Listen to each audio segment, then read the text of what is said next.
क्योटाका अयानो Cozi एक सीधा सा दिखने वाला लड़का जो असल में बिल्कुल भी सीधा नहीं है, बल्कि एक जीनियस मैनिपुलेटर है और उसके साथ ही वो एक ट्रेन फाइटर, एक एथलीट और एक बहुत बड़ा मास्टरमाइंड है। अगर तुमने क्लासरूम ऑफ द एलीट देखा है तो तुमने कभी ना कभी तो ये जरूर सोचा होगा कि काश मैं भी इसके जैसा होता।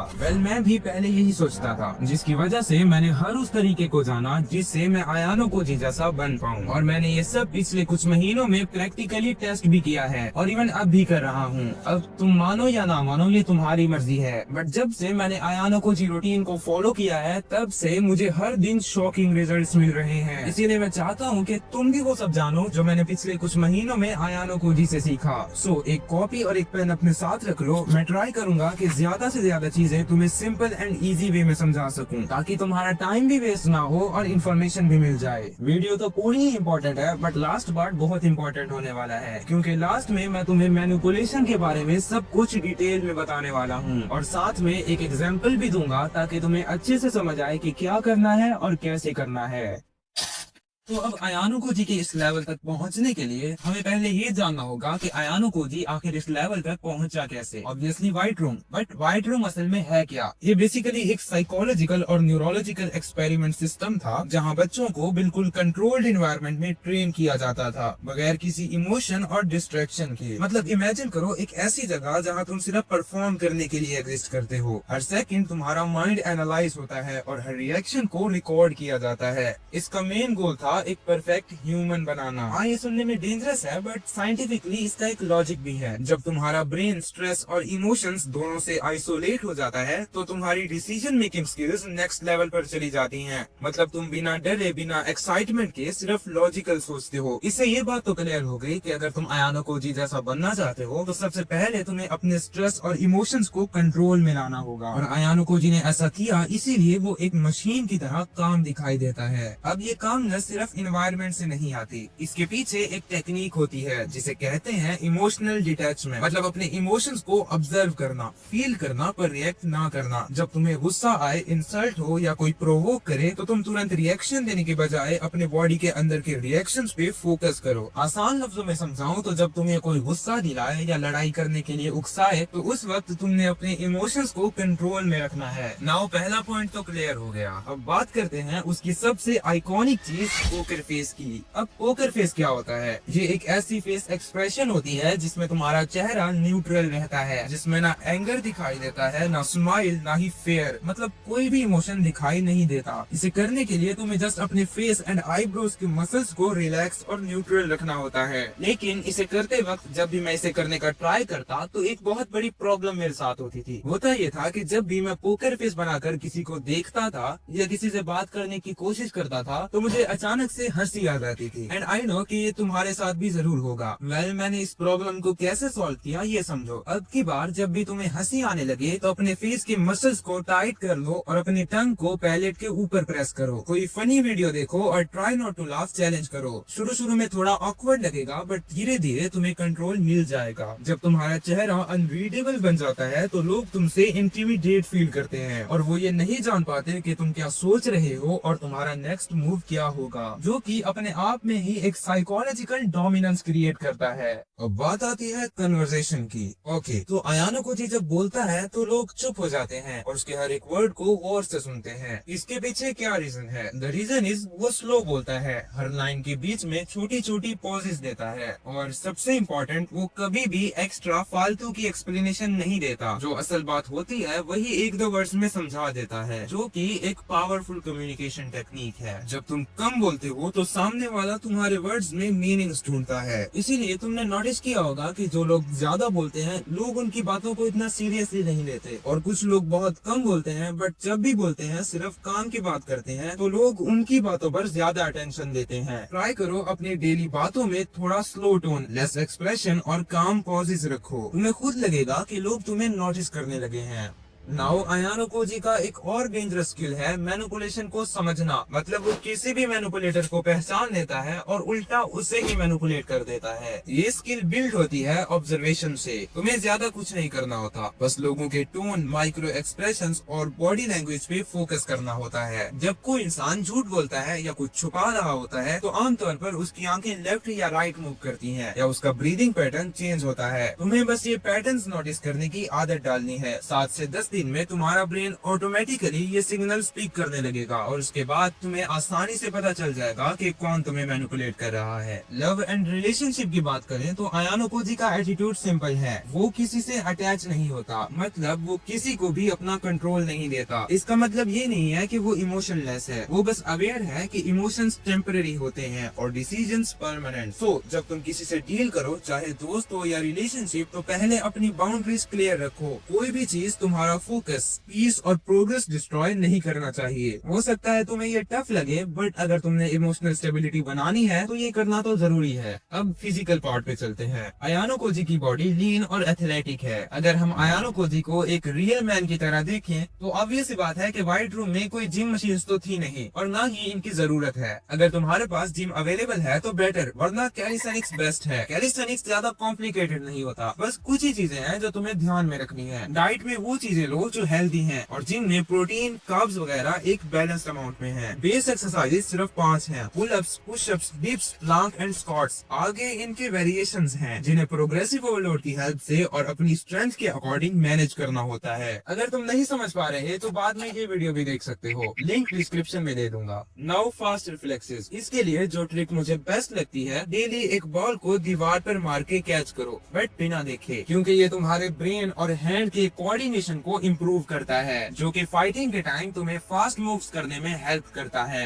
अब फाइटिंग का पार्ट देखो। सबसे पहले तो ये जान लो कि अयानो कोजी फाइट्स में टाइम वेस्ट नहीं करता। वो ओपोनेंट के वीक पॉइंट्स पे स्ट्राइक करता है। बॉडी के कुछ सेंसिटिव वीक पॉइंट्स होते हैं, जैसे नेक का साइड, रिब्स के नीचे, नी के साइड या स्टमक का लोअर सेंटर। अगर तुम्हें सेल्फ डिफेंस के लिए यूज करना पड़े तो ये पॉइंट्स टारगेट करना इफेक्टिव होता है। अब माइंड क्लैरिटी और शार्पनेस की बात आती है। अयानो कोजी का ब्रेन मल्टी लेयर्ड है, यानी कि वो एक टाइम में मल्टीपल पॉसिबिलिटीज सोचता है। तो ये डेवलप होता है एक्टिव ऑब्जर्वेशन और जर्नलिंग से। रोज 10 मिनट लिखो कि तुम्हारे दिन में क्या हुआ, किस चीज ने रिएक्ट कराया और क्यों, क्योंकि ये तुम्हारे सबकॉन्शियस को ट्रेन करता है और decision making power insane level तक बढ़ा देता है। अब तुम्हारा सवाल होगा कि अयानो कोजी तो ऐसा नहीं करता भाई। तो सुनो, स्टार्टिंग में तुम्हें ऐसा करना है, बट धीरे धीरे एक टाइम आएगा जब तुम्हें ऐसा करने की जरूरत नहीं पड़ेगी। ओवर थिंकिंग की बात करें तो उसके लिए एक ट्रिक है। जब भी तुम्हारा माइंड ओवर थिंकिंग करे तो एक क्वेश्चन पूछो, क्या ये चीज मेरे कंट्रोल में है? अगर जवाब ना में है तो उसके बारे में सोचना वेस्ट है। जब ये एक हैबिट बन जाए तो तुम्हारा ब्रेन काम एंड फोकस्ड रहता है। स्टडी और लर्निंग के पार्ट में अयानो कोजी एक जीनियस है, बट अगर तुम उसके जैसा बनना चाहते हो तो एक्टिव रिकॉल का यूज करो। मतलब सिर्फ पढ़ो नहीं, बल्कि याद करने के बाद खुद से टेस्ट लो। एक पैराग्राफ पढ़ो और बिना देखे लिखो कि तुमने क्या पढ़ा। लेकिन ये तभी काम करेगा जब तुम कंसेप्ट को पहले अच्छे से समझोगे। सिर्फ रट्टा लगाने से कोई फायदा नहीं होगा। क्या बताया जा रहा है और कैसे बताया जा रहा है, पहले ये समझो। अब अयानो कोजी के मेन वेपन मैनिपुलेशन की बात करते हैं, लेकिन उससे पहले कुछ है जो इससे भी ज्यादा इम्पोर्टेंट है। मैंने वीडियो के स्टार्टिंग में कहा था कि हम अयानो कोजी के पूरे लाइफस्टाइल को जानेंगे, इसीलिए हमें डेली लाइफ की कुछ हैबिट्स और मिस्टेक्स को भी कवर करना पड़ेगा। नाउ ये पार्ट बहुत इम्पोर्टेंट है, जहाँ पे 90% लोग अपना गेम बिगाड़ देते हैं, वो भी बिना रियलाइज किए। मतलब तुम चाहे अयानो कोजी जैसा काम माइंड बना भी लो या स्मार्ट डिसीजंस लेना सीख लो, लेकिन अगर तुम अपनी लाइफ में ये मिस्टेक्स करते रहे तो पिछली बातों का कोई फायदा नहीं होगा। देखो, रियल लाइफ में तुम्हारी वैल्यू सबसे ज्यादा तुम्हारा फर्स्ट इंप्रेशन डिसाइड करता है। तुम्हारा पोस्चर कैसा है, तुम्हारा टोन और तुम्हारे रिएक्शंस। और यहाँ पर तुम गलती करते हो। जैसे कन्वर्सेशन को ही ले लो, सबसे कॉमन मिस्टेक होती है बिना वजह की स्माइल करना, हर बात में हंस देना या बार बार अपना फेस टच करना। ये सब तुम्हें अनश्योर और वीक दिखाता है। कोई भी मैच्योर आदमी ये मिस्टेक्स कभी नहीं करता। आई मीन स्माइल करना अच्छी चीज है और करनी भी चाहिए। अगर तुम हर वक्त इमोशनलेस रहोगे, लोगों से बात करते वक्त मुंह बनाओगे, तो उनका इंटरेस्ट तुमसे खत्म हो जाएगा। डेली रूटीन में स्माइल जरूरी है, बट जब हम विदाउट एनी रीजन हर बात पे स्माइल करते हैं या हंस देते हैं तो लोग हमें पागल और डिसरिस्पेक्टेड समझते हैं। अयानो कोजी जब बात करता है तो वो ज्यादा एक्सप्रेशन यूज नहीं करता। आई मीन वो तो बिल्कुल ही नहीं करता, बट हमें ज्यादा एक्सप्रेशन यूज नहीं करने। Ayanokoji direct eye contact रखता है और कामली बोलता है, और यही डोमिनेंट एनर्जी होती है।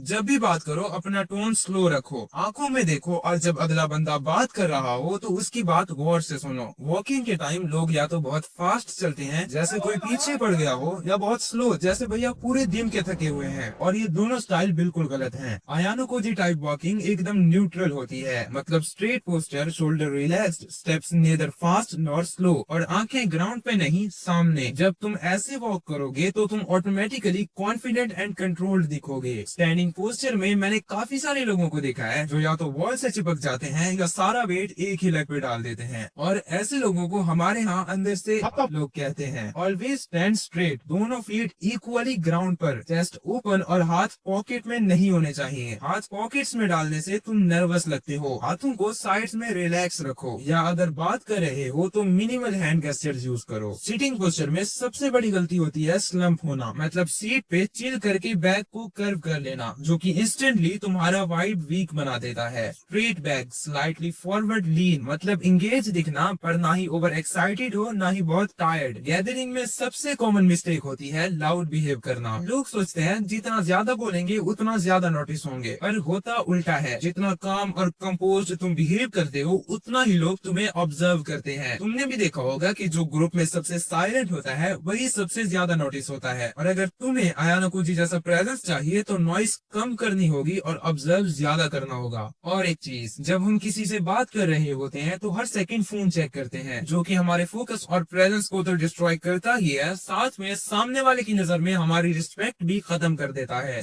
जब भी किसी के साथ हो फोन साइड में रखो और फुल अटेंशन के साथ उसे सुनो, क्योंकि ये तुम्हें रेयर और सीरियस पर्सनैलिटी बनाता है। अब सबसे इम्पोर्टेंट बात, रिस्पेक्ट को चेज करना बंद कर दो। ये मत सोचो कि लोग क्या कह रहे हैं या मैं कैसा दिख रहा हूँ। आयानुकोजी सिर्फ अपने गोल्स पर फोकस करता है, उससे बाकी सब क्या कह रहे हैं इस बात से कुछ फर्क नहीं पड़ता। अगली बार जब भी तुम्हें ऐसा कोई ख्याल आए तो बस एक क्वेश्चन पूछो, क्या मैं जो कर रहा हूँ वो सही है? अगर हाँ तो उस बारे में सोचना बंद कर दो। ये सिर्फ तुम और तुम्हारे गोल्स के बीच डिस्टेंस क्रिएट करेगा। इन शॉर्ट, ये स्मॉल हैबिट्स ही तुम्हें रीडेबल या अनरीडेबल बनाती हैं। आयानुकोजी जैसा बनना मतलब हर सेकंड कॉन्शियस रहना। तुम कैसे चलते हो, कैसे बैठते हो, कैसे बात करते हो, सब ये डिसाइड करता है कि लोग तुम्हें इम्पोर्टेंस देंगे या नहीं। जिसको लोग इम्पोर्टेंस ही नहीं देते या उससे बात करना भी पसंद नहीं करते तो वो कैसे किसी को मैनिपुलेट करेगा? सोचो जरा। नाउ इस वीडियो का most important part, manipulation. Manipulation मतलब असल में किसी इंसान के सोचने, फील करने और डिसीजन लेने के तरीके को क्वाइटली स्टीयर करना कि वो तुम्हारी डिजायर्ड डायरेक्शन में चल पड़े विद देयर ओन चॉइस। आयानुकोजी का जो स्टाइल है उसका बेस कुछ क्लियर पिलर्स पे होता है, एंड डोंट वरी, हम लास्ट में इन सब पिलर्स को एक स्टोरी से समझेंगे, जिसमें एक लड़का जिसने क्लास में अभी अभी एडमिशन लिया है, वो क्लास का टॉप लीडर बनना चाहता है, एंड लकीली वो ये 7 पिलर्स जानता है और कुछ ही दिनों में वो क्लास का लीडर बन भी जाता है। सो अगर तुम्हें कुछ समझ ना भी आए तो वो स्टोरी के बाद तुम्हें डेफिनेटली क्लियर हो जाएगा, बट सीधा स्टोरी पर ना चले जाना वरना कोई फायदा नहीं होगा। पहले इन पिलर्स को समझो, जो कि बहुत आसान है।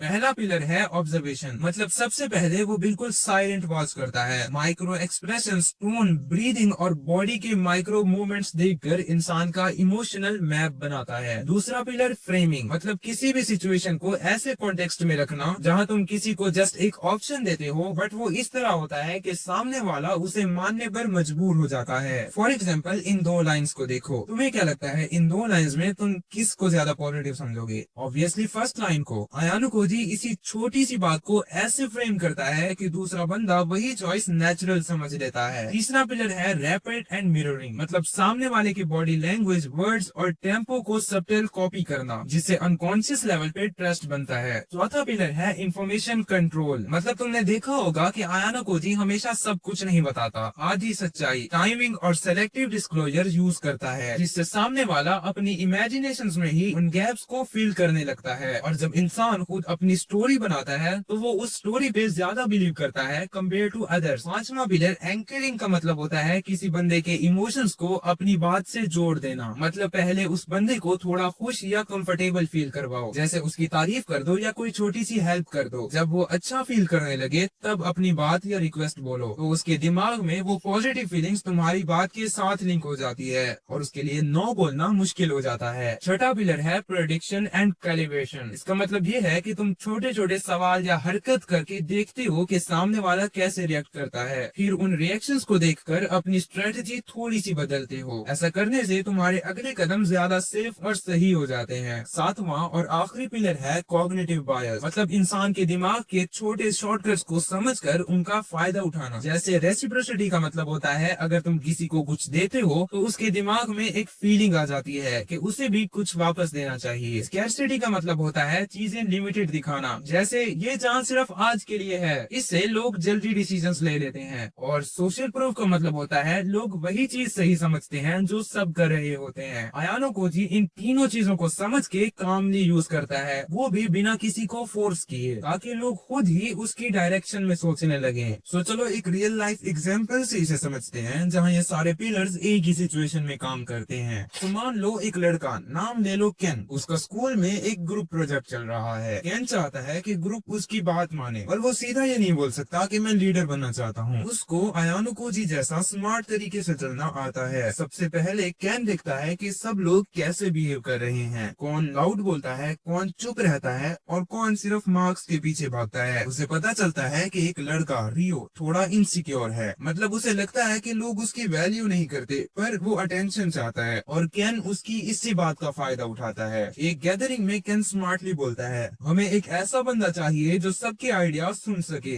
उन्हें बैलेंस कर पाए और अपने ईगो को बीच में ना लाए। सबको लगता है हाँ ये तो सही कह रहा है। ये होता है फ्रेमिंग, मतलब बात ऐसे बोलना कि लोग नेचुरली तुम्हारी साइड आ जाएं। फिर केन रियो से बात करता है और उसके जैसा बोलने लगता है, थोड़ा उसकी बॉडी लैंग्वेज कॉपी करता है, जैसे वो हाथ हिलाता है केन भी वैसे ही करता है। इससे रियो को लगता है कि केन उसके जैसा है और वो उस पर ट्रस्ट करने लगता है। फिर केन अपने बारे में सब कुछ रिवील नहीं करता, सिर्फ थोड़ा सा बोलता है, जितना मुझे याद है मैंने पहले भी एक प्रोजेक्ट ज्वाइन किया था। बस अब सबको लगता है कि केन एक्सपीरियंस वाला है। ये होता है इंफॉर्मेशन कंट्रोल। उसने ये नहीं बताया कि मैंने जो पिछला प्रोजेक्ट किया था उसका रिजल्ट क्या निकला, उसने सिर्फ इतना बोला जिससे उसको फायदा हो और नुकसान ना हो। अब केन थोड़ा रियो को हैप्पी करता है और बोलता है तेरे आइडियाज बेस्ट हैं यार। रियो खुश हो जाता है। तब केन बोलता है यार ऐसा करो कि तुम प्रेजेंटेशन कर लेना, बाकी का काम मैं संभाल लूंगा। अब रियो को लगता है कि केन उसे इम्पोर्टेंस दे रहा है और वो केन को सब कुछ मैनेज करने देता है। अगले दिन केन छोटी छोटी चीजें बोलता है, रियो ये स्लाइड बना दे यार, रियो ये इमेज तो ऐड कर दे। उसके रिएक्शन से वो समझ जाता है कि रियो मान रहा है या नहीं। अगर रियो थोड़ा रूड हो रहा है तो केन अपना टोन और काम कर लेता है। अगर रियो खुश हो तो केन थोड़ा और कॉन्फिडेंटली बोलता है। एंड में सबको लगता है कि नेचुरली केन लीडर बन गया, पर असली में उसने हर स्टेप को पहले से प्लान किया था। सबको ऑब्जर्व किया, उनके इमोशन समझे, सही टाइम पे सही बात बोली। बस यही होता है अयानो कोजी जैसा मैनिपुलेशन, बिना चिल्लाए बिना फोर्स किए इतनी आसानी से सबको अपनी डायरेक्शन में चलाना, क्वाइटली, स्मार्टली एंड लॉजिकली। आखिरी और सबसे इम्पोर्टेंट बात जो कि मुझे तुम्हें बताने की जरूरत नहीं है, आई नो तुम इसका मिस यूज नहीं करोगी। देखो मैनिपुलेशन लाइज पर बेस नहीं होता। अगर तुम झूठ बोलते हो और उसको मैनिपुलेशन का नाम देते हो तो वो मैनिपुलेशन नहीं बल्कि एक स्कैम है। मैनिपुलेशन वो होता है जिसमें सामने वाले को लगे कि हाँ उसे फायदा मिल रहा है, लेकिन असली बेनिफिट तुम्हें मिल रहा हो। नाउ मैंने तुम्हें मैनिपुलेशन के बारे में जो बताया वो एक फाउंडेशन थी। अब तुम खुद दिमाग लगाओ और इसी फाउंडेशन का यूज करके मैनिपुलेशन के डिफरेंट वेज डिस्कवर करो। देखते हैं कौन सबसे ज्यादा अच्छा मैनिपुलेटर बनता है। देखो अयानो कोजी जैसा बनना एक दिन का काम नहीं है। रिमेम्बर उससे भी इस लेवल तक पहुँचने में 7 साल लगे थे।